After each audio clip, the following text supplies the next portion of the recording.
What's up, guys? It's D-Cron here. Thanks for tuning in. I'm just getting set up. I gotta admit, I ran late with my workout today. So I was just hustling, running over to get this Facebook Live to you guys. And I'm about to find a room and get this going. So thanks for tuning in. Tonight we're gonna be talking about a pretty good topic. As you guys know, last week we did how to stay shredded after Thanksgiving. So it's really just strategies to make sure you are, keeping it clean during the holidays, making sure you're not gaining unwanted weight and not going into January with what I call the holiday belly bulge.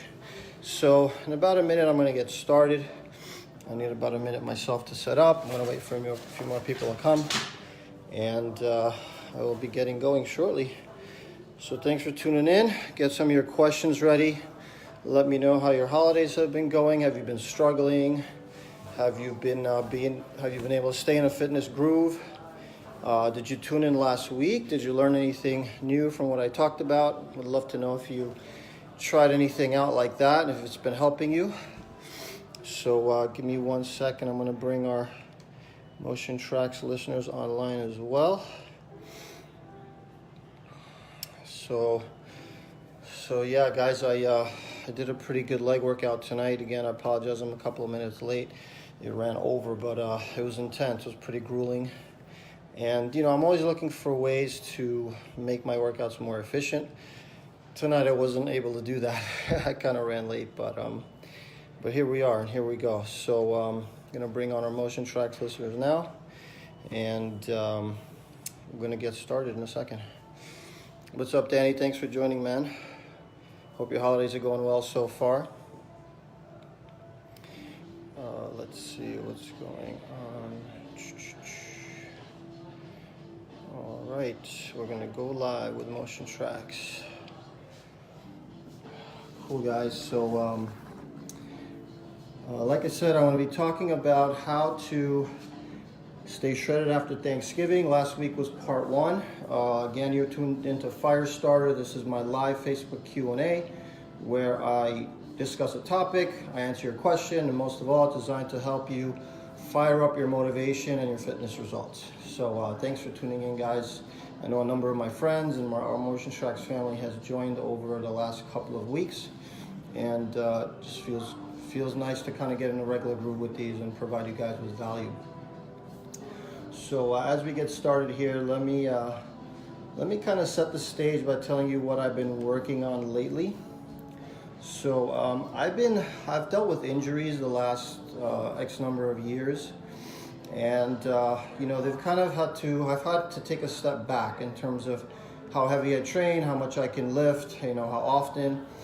So what I've been doing now is I've been reducing the amount of weight I do, but I've been increasing the intensity. So there's a rule in fitness, and really this comes from bodybuilding. It comes from one of the legends of bodybuilding, a man named Mike Mentzer, who really put down a philosophy and documented it. And he's known as one of the godfathers, even though he's not very well known. Like, let's say like an Arnold Schwarzenegger, many people felt Mike Mentzer was even more even a more successful and more accomplished bodybuilder, or in other words, better than Arnold Schwarzenegger. But anyway, so Mike Mentzer said you can either train intensely or you can train long, but you can't do both. So that's kind of like if you think about running. If you run all out with full intensity, max speed, let's say you're doing an all-out sprint, you can't do that for very long. You're going to tire after some time. If you jog, you can do that for a longer period of time, maybe 10 minutes, 20 minutes, 30, even more. So if you train intensely, you're not going to be able to train long. And if you train long, you're not going to be training intensely. So what I'm doing now is I'm really focused on training more intensely so that I don't have to train very long. And at the same time, I don't have to use a lot of weight. Because a lot of people will look to improve their fitness by adding weight. The more weight you can lift over time, the stronger you get, the bigger your muscles get, the stronger your physique, the more fat you'll burn. So you can do it by adding weight over time, or you can do it by actually increasing the intensity. So for example, if I do a set of barbell curls. I like to do barbell curls. What's up, JD? Thanks for joining, buddy. So barbell curls, for example, if I do, let's say, a set of 8 barbell curls with, I don't know, a 75-pound barbell, right, or an easy curl bar. So if I do them at a faster pace, you know, the weight might be kind of heavy. I can only do 8, but the intensity is only at a certain level.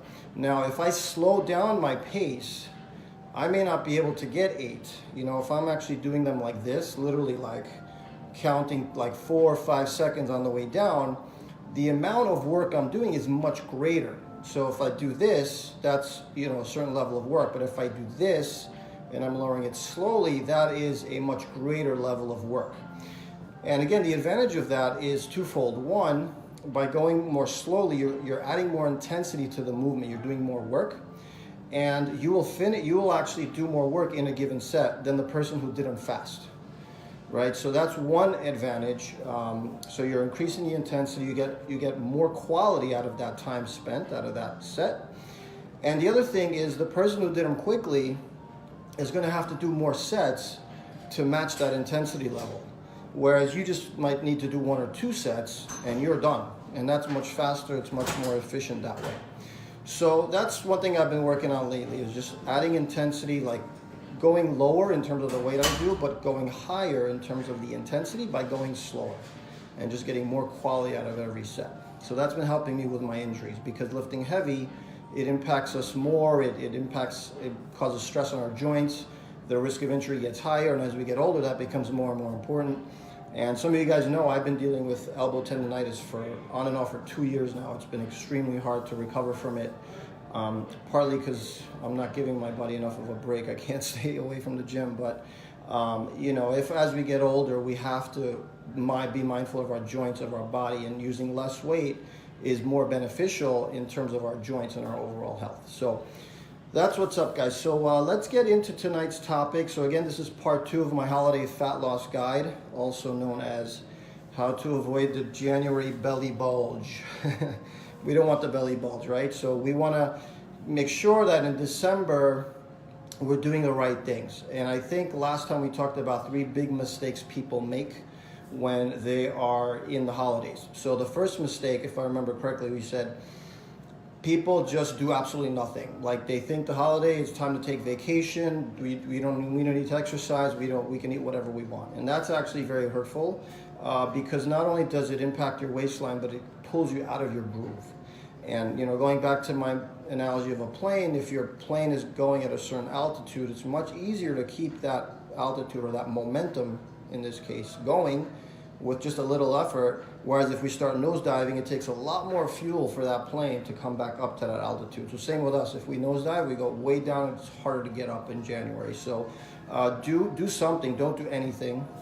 Now that was one of the things we talked about. The other mistake people make is they overindulge.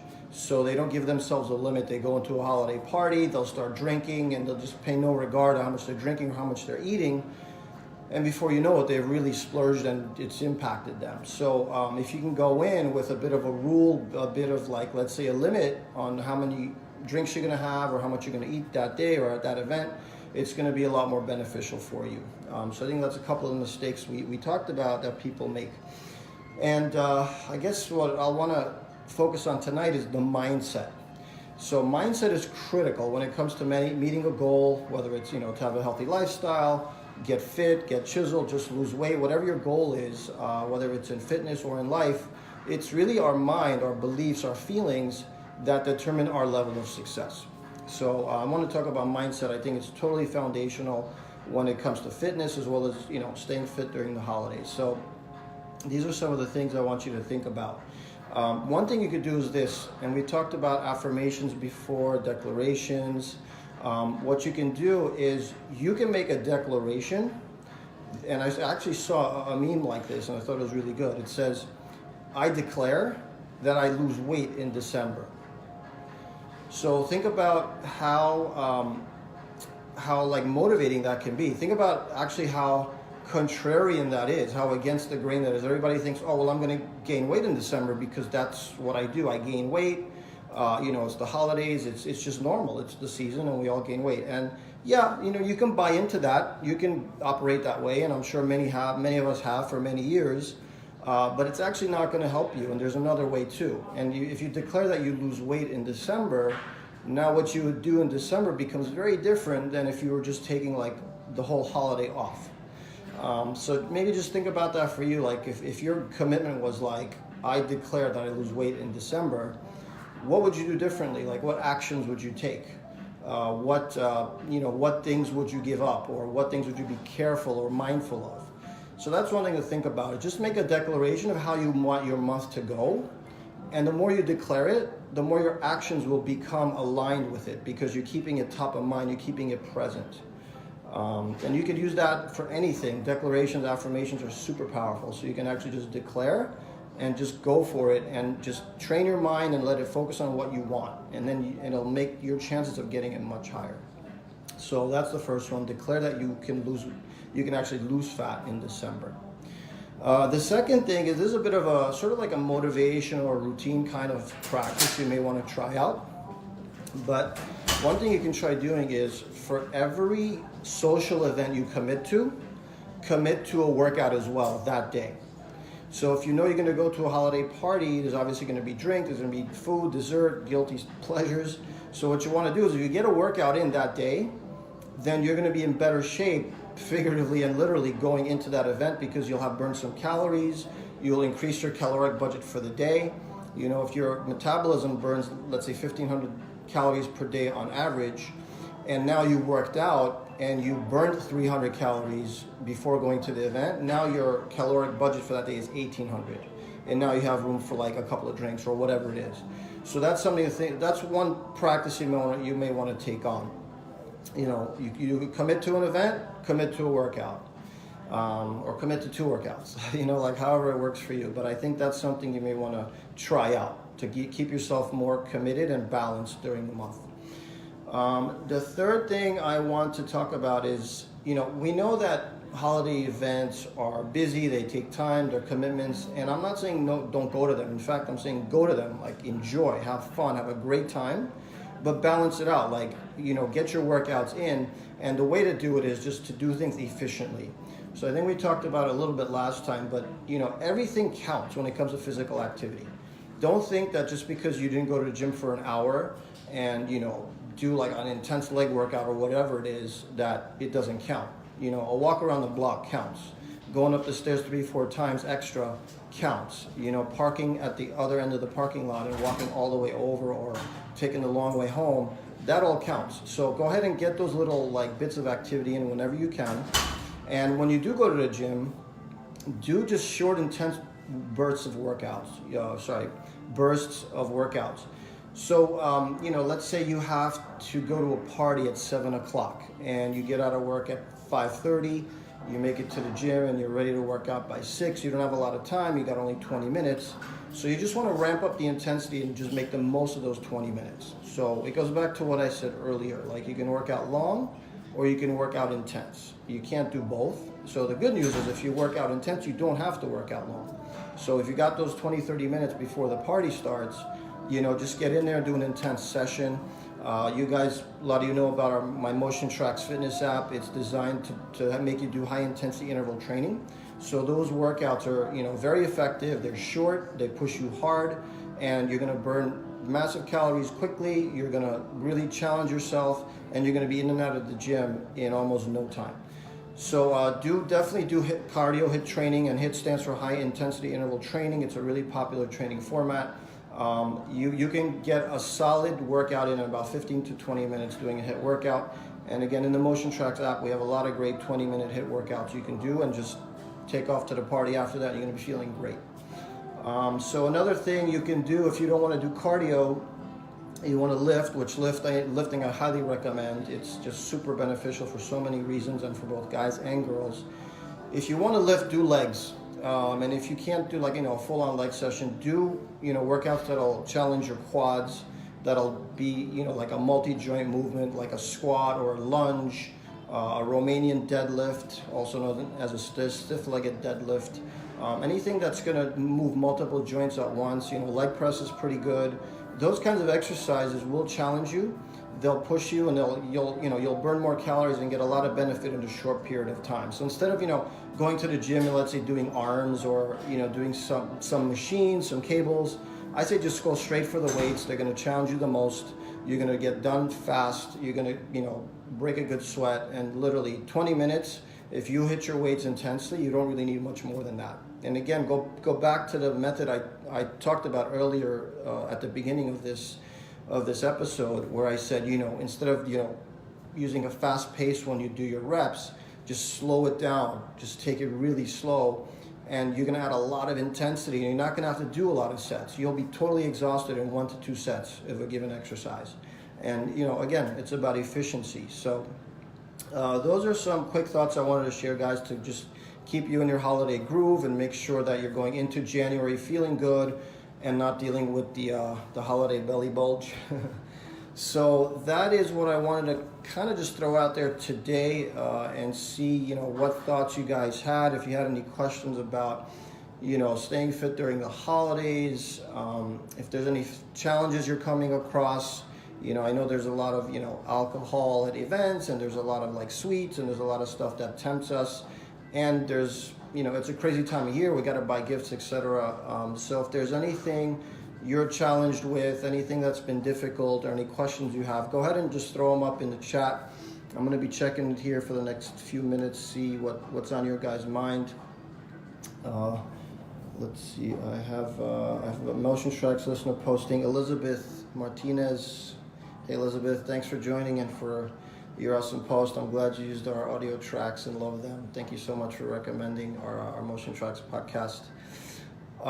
So guys, let me know if you do have questions, if you have, let's say, like any requests, if you want me to talk about a certain topic next week, or if you want me to like cover certain workouts, maybe like efficient workouts. I did post on the Motion Tracks blog a 10-minute pyramid hit interval that I like to do when I'm short on time. It's literally 10 minutes on the treadmill, including your warm-up, your hit pyramid of work, and your sort of like come down and stretch. You'd really be done in 10 minutes. So it's super efficient. Check that out if you haven't. If you want more workouts like that, really quick ones that you can get in to just get a quick sweat in before you go somewhere or when you're short on time, let me know. And I'm happy to kind of post a couple of more of those for you.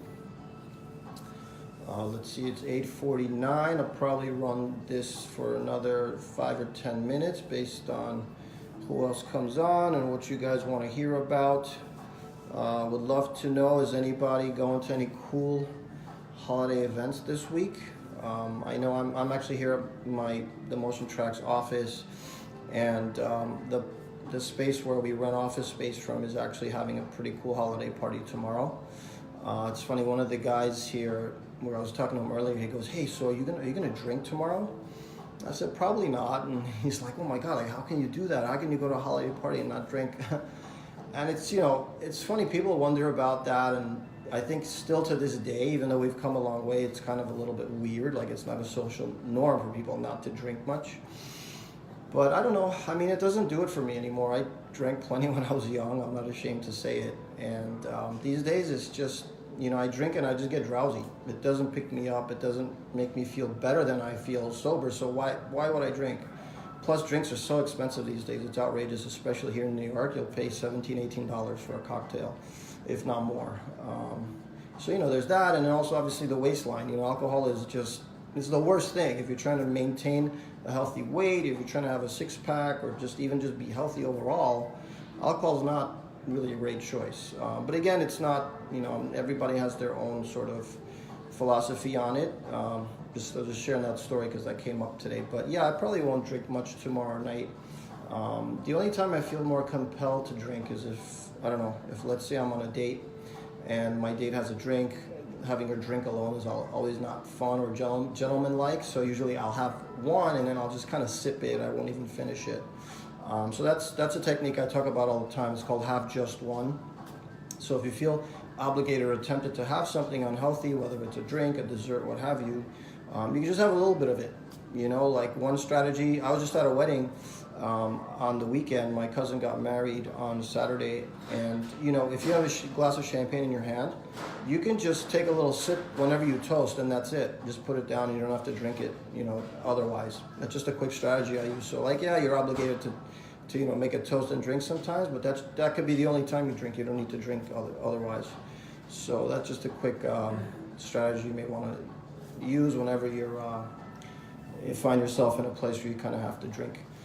So let me know, guys, if you have any other questions, suggestions for another topic. I'm gonna run this probably for 3 more minutes, and we can end around 8:55. This was scheduled to go until 9, but if things are quiet because it's the holidays, I totally get it. We'll let you guys get back to your stuff. But let me see, while I wait for questions, let me see what else I can share here. You know, one thing, somebody stopped me in the hall the other day, and they said, you know, I've been trying to meal prep more. You know, I'm a big fan of meal prep. Every Sunday I religiously make food. That way I have my food for the week, and I don't have to rely on eating out because that gets really tricky. But she said, I meal prepped, I think it was over the weekend, but I got bored of eating the same stuff. And I said, oh, so you meal prepped for many days, but it was all the same stuff? She said, yeah. So I don't know if you guys have fallen into that trap yet, but when you meal prep, you actually want to make a variety of things that day. So for me, I showed this girl a picture of what I had done the weekend prior. So when I meal prepped, I had salmon, I had steak, I had chicken breast, I had white rice, I had sweet potato. And that gave me some good variety. That gave me enough, you know, variety to last several days, and I never repeated the same thing twice in the same day. So when you do meal prep, make sure you're making a variety for yourself so you don't get bored, and so that you can, you know, get a nice mix of proteins and flavors and good stuff to keep you going for several days. And that way you don't have to worry about cooking during the week. For me, that's just a nightmare. I don't enjoy cooking to begin with. So for me, I do it because it's, you know, I do the meal prep, but I only just want to do it once, Sunday night, and that's it. And that's got to last me, you know, several days. You know, if that gets me through Thursday, by Friday, then I'll eat out a little bit. That's more of like a casual day. Maybe go out that night or what have you. I'll just eat out on Friday, and then come Saturday, you know, maybe I might whip something up quickly, let's say with some cans, like, you know, canned beans, canned fish, that kind of thing. And then by Sunday, I'm meal prepping again. So that's kind of how I get through meal prep and give myself enough variety. So anyway, guys, looks like it's pretty quiet out there. So I am going to wrap things up now. I want to say thank you all for joining another session of Firestarter, my weekly fitness and fat loss Q&A, where we fire up your fitness results and your motivation. So guys, if anything comes up later, go ahead and put it in the comments for this video, and I will definitely answer them. If you want to DM me, a lot of you guys have me on Messenger, just feel free to reach out. And until next time, keep rocking, enjoy your holidays, and use some of those tips. I think they're going to help you have sort of a better experience in December, and you're going to be much happier going into January, and you're going to avoid the holiday belly bulge. All right, guys, thanks. Take care.